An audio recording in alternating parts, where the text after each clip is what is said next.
अस्सलामु अलैकुम वरहमतुल्लाहि वबरकातुह। कुरान करीम की एक नई क्लास के साथ आपकी खिदमत में हाज़िर हुआ हूँ और कुरान करीम की क्लास में आप सबका इस्तकबाल है। आज हम तख्ती नंबर 19 पढ़ेंगे जो कि मद का बयान है। मद का बयान आप नूरानी कायदा ओपन कर लें और पेज नंबर 41 पर देखें। 41 पेज नंबर है और तख्ती नंबर 19 है। आप इसको ओपन कर लें। मैं पहले ही बता चुका हूँ कि नूरानी कायदा कुरान करीम के सीखने में बहुत बड़ा किरदार और बहुत ही अहम किरदार अदा करता है। तो एक छोटा सा नूरानी कायदा हमारे पास होना बहुत ज़रूरी है कुरान करीम सीखने वालों के लिए। तो तख्ती नंबर 19 पढ़ाने से पहले मैं आपसे गुजारिश करता हूँ कि आप पहली लाइन का जो पहला लफ्ज़ है इसको गौर से देखें ज़रा। पहला लफ्ज़ है जा जा जा, ये पहला लफ्ज़ है हमारा। इस पहले लफ्ज़ पर आप गौर से देखें। जीम है और उसके बाद अलिफ़ है। अलिफ़ के ऊपर एक निशान है। देखो, मैं वो निशान आपके जहन में बैठ जाए इसलिए तफसील से बता रहा हूँ। अलिफ़ के ऊपर निशान है, आपको दिख रहा है उम्मीद करता हूँ। तो अलिफ़ के ऊपर जो निशान है ना, ये मद का निशान है। इसको आप जहन में फ़िट कर लें हमेशा के लिए। अलिफ़ के ऊपर जो निशान है ये निशान मद का निशान है। मद खींचना है, खींचना। मद कहते हैं खींचने को, और ये मद का निशान है। आप पीछे हुरूफ़ मद्दा पढ़ चुके हैं इब्तिदाई क्लासेस में, शुरुआती क्लासेस में आप हुरूफ़ मद्दा पढ़ चुके हैं। अलिफ़ मद्दा, या मद्दा, वाव मद्दा। अलिफ़ मद्दा, या मद्दा, वाव मद्दा को एक अलिफ़ के बराबर खींचना था बस। जैसे जिम अलिफ़ ज़बर जा, हा अलिफ़ ज़बर हा, खा अलिफ़ ज़बर खा। एक अलिफ़ समझने के लिए यूँ समझे कि एक उंगली बंद करने की मिक़दार। जीम अलिफ़ ज़बर जा, जीम अलिफ़ ज़बर जा, जीम अलिफ़ ज़बर जा जा। तो एक अलिफ़ की मिक़दार है ना ये। तो हुरूफ़ मद्दा को एक अलिफ़ की मिक़दार खींचना है। यहाँ जो तख्ती आपको बताई जा रही है ये एक अलिफ़ के बराबर नहीं बल्कि एक अलिफ़ से ज़ायद मरतबा खींचना है, एक अलिफ़ से ज़्यादा खींचना है। तो इसको मद कहते हैं।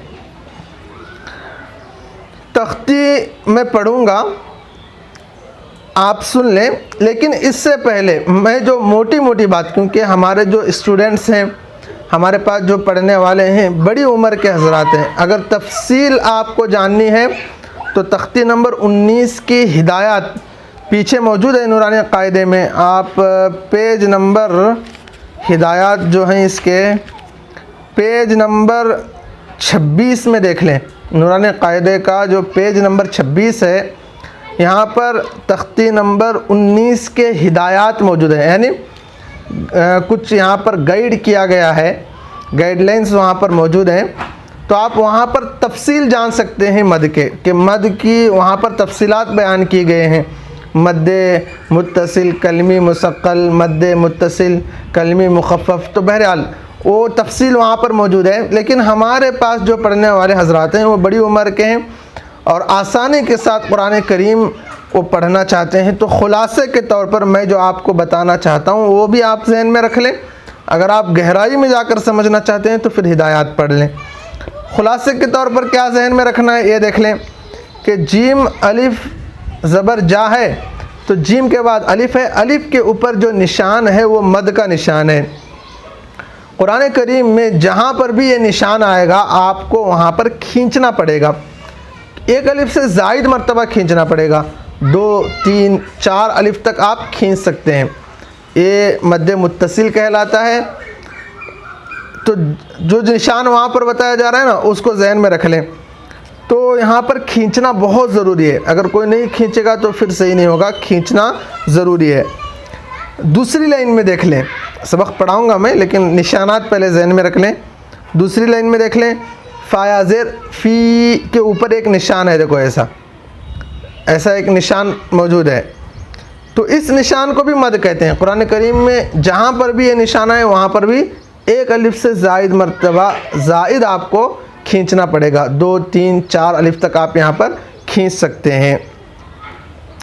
इसी तरह तीसरी लाइन में देखें, हमज़ा खड़ा ज़बर आ के ऊपर एक निशान है, तो इस निशान को भी 5 अलिफ तक आप खींच सकते हैं। एक से ज़ायद 5 तक खींच सकते हैं। 2, 3, 4, 5 अलिफ तक इसको खींच सकते हैं। जैसे देखें, अगर वो निशान ना होता, मद ना होता, तो हम कहते हमज़ा खड़ा ज़बर आ, हमज़ा खड़ा ज़बर आ, इतना ही खींचते। लेकिन आल ए मद्दे लाजिम है, तो यहाँ पर 5 अलिफ के बराबर अगर खींचेंगे तो देखें कितना खींचना पड़ेगा। आल आल, 5 उंगलियां बंद करने की मिक़दार देख लें। आल आन, समझ में आ रही बात? तो 5 उंगलियां बंद करने तक खींचना है। आल आन, एक कब खींचना है? जबकि मद के बाद, हुरूफ़ मद्दा के बाद जज़म या तशदीद आए। आखिरी लाइन आप गौर से देखेंगे तो यहाँ पर हुरूफ़ मद्दा के बाद खड़ा अलिफ खड़ा ज़बर है पहली मिसाल में, दूसरी मिसाल में अलिफ मद्दा है, और तीसरी मिसाल में वस्साफ़ाती में तशदीद खड़ा ज़बर है।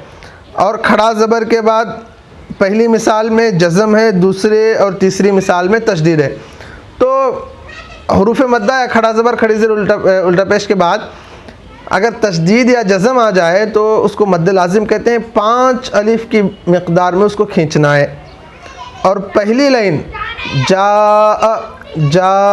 यहाँ पर देखें कि हमज़ा इसी कलिमे में है तो मद्दे मुत्तसिल है। तो एक ख़ुलासा आपके जहन में मैंने बिठा दिया। मैं तख्ती पढ़ता हूँ, अगर तख्ती को भी आप गौर से सुन लें, और जिसे उर्दू आती है वो 2 से 3 मरतबा इस तख्ती को पढ़ भी लें। तख्ती नंबर 19 मद का बयान, तख्ती नंबर 19 मद का बयान। देखें, फ़र्स्ट लाइन, सेकंड और थर्ड नंबरात भी डाले हुए हैं साइड में। फ़र्स्ट देखें मद्दे मुत्तसिल के बारे में। हुरूफ़ मद्दा के बाद हमज़ा इसी कलमे में हो तो मद्दे मुत्तसिल होगा, मद्दे वाजिब यानी बहुत ही अहम मद होगा। ये पहली लाइन है हमारी। दूसरी लाइन देखें, हुरूफ़ मद्दा के बाद अगर हमज़ा दूसरे कलमे में हो तो मद्दे मुनफसिल, मद्दे जायज़ होगा। तीसरी गाइडलाइन है, हुरूफ़ मद्दा के बाद वाले हरफ पर अगर जज़म या तशदीद हो तो मद्दे लाजिम होगा। एक अलिफ से ज़ायद खींच कर पढ़ने को मद कहते हैं। समझ में बात? मद किसे कहते हैं? एक अलिफ से ज़ायद मरतबा खींचने को मद कहते हैं। तो चलिए आप क्लास देख लें। पहली लाइन का पहला लफ्ज़ देखें, जिम अलिफ ज़बर जा हम पढ़ते थे पहले, लेकिन अब क्या करेंगे? मद भी है तो हिज्जे में मद को भी लाएंगे। अगर मद न पढ़ा जाए, न बोला जाए, तो जिम अलिफ ज़बर जा, जिम अलिफ ज़बर जा, एक ही अलिफ की मिक़दार खींचना हुआ। एक अलिफ की मिक़दार से ज़ायद हमें खींचना है। कैसे खींचना है देखें, हिज्जे देखें, जिम अलिफ मद, जिम अलिफ मद, मद का भी लफ्ज़ इजहार करेंगे। जीम अलिफ मद ज़बर जा, 4 अलिफ की मक़दार खींचते हैं ना, जा, जीम अलिफ मद ज़बर जा, हमज़ा ज़बर आ, जा जा, समझ में आ रही बात? दूसरी मिसाल देखें, सीन या ज़ेर सी, सीन या ज़ेर सी, सी एक अलिफ की मिक़दार खींचना था या मद देखो, लेकिन यहाँ पर मद भी आ रहा है तो हिज्जे करेंगे, सीन या मद ज़ेर सी, सीन या मद ज़ेर सी, सी, हमज़ा ता ज़बर अत, सी अत, सी अत, सी अत, तो खींचना है भाई, खींचना है। बस आज की क्लास का खुलासा खींचना है। जहाँ पर आपको निशान मिले वहाँ पर आप खींचना है। देखें तीसरी मिसाल, सीन वाव पेश सू, वाव मद्दा होता था एकदम आसानी के साथ, लेकिन वाव के ऊपर मद है तो हिज्जे करेंगे, सीन वाव मद पेश सू सू सू। खींच रहा हूँ ना मैं, आपको भी खींचना पड़ेगा। कुरान करीम में जहाँ भी निशान है खींचो भाई। सू हमजा पेश उ, सू उ सू उ। तो ये थी पहली लाइन हमारी। दूसरी लाइन देखें, यहाँ पर भी मद है एक अलग, मतलब ये जो दूसरी लाइन का मद है, इसे यूँ कहें कि पहले मद से जरा छोटा मद, समझ में नहीं बात, इसे मद जायज़ कहते हैं। फ़ायाज़ेर फ़ी था है, अब मद आ रहा है इस पर, तो कैसे पढ़ेंगे? फ़ा या मद ज़ेर फ़ी खींचना है, यानी या मद्दा को आप कितना खींचते हैं ना, उससे ज़ायद मरतबा इसको खींचना है, उससे ज़्यादा खींचना है। तो होगा फ़ी हमज़ा मीम ज़बर अम, फ़ी अम राज़ेर री, फ़ी अमरी नून अलिफ ज़बर ना, फ़ी अमरी ना। दूसरी मिसाल देखें, यहाँ पर भी यही है, लाम अलिफ मद ज़बर ला, हमज़ा काफ पेश उक, ला उक सीन ज़ेर सी, ला उक सी मीम पेश मु, ला उक सी मु। अब देखें तीसरी मिसाल, हमज़ा नून ज़ेर इन। यहाँ पर पीछे बता चुका हूँ कि अगर नून पर तशदीद आती है तो गुन्ना होगा। गुन्ना किसे कहते हैं? नाक में आवाज़ के छुपाने को गुन्ना कहते हैं।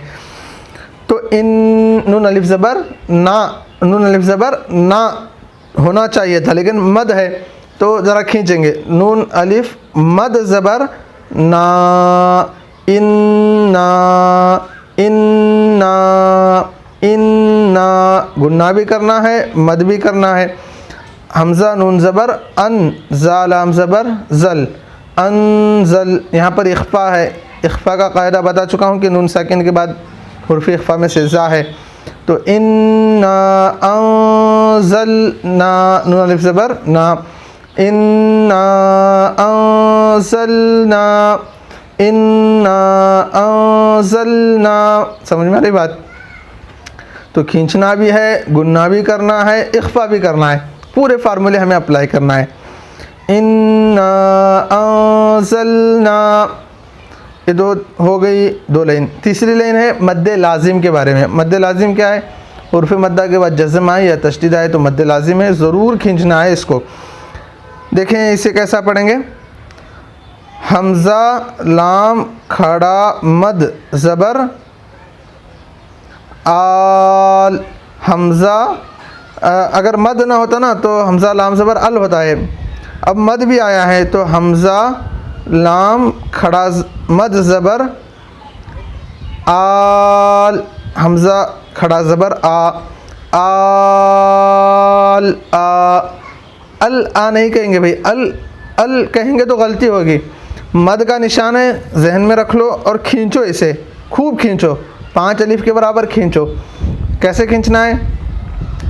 आल आल आल, हमज़ा अलिफ खड़ा ज़बर आ, आल आ नून ज़बर ना, आल आना। समझ में आ रही बात? दूसरी मिसाल देखें, हा अलिफ जीम मद ज़बर हाज, हाज। हा को खींचना भी है और लास्ट में जीम से मिलाना भी है, दोनों चीज़ें। हाज, जब 5 अलिफ हो गए तो जीम से मिला लो। हाज हाज हाज, जीम वापस जू, हाजू।